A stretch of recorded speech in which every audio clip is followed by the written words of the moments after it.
তারেক রহমানের কাছে যাব। উনি এই মুহূর্তে আমাদের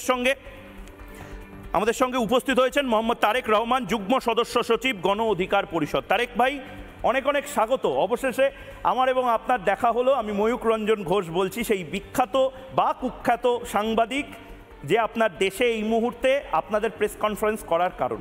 কিন্তু আমি তারেক ভাই একটা কথা আপনাকে প্রশ্ন করতে চাই, আপনাদের কি ভয় লাগছে? আরাকান আর্মির সাথে আপনারা যুদ্ধ করছেন না কেন তারেক ভাই?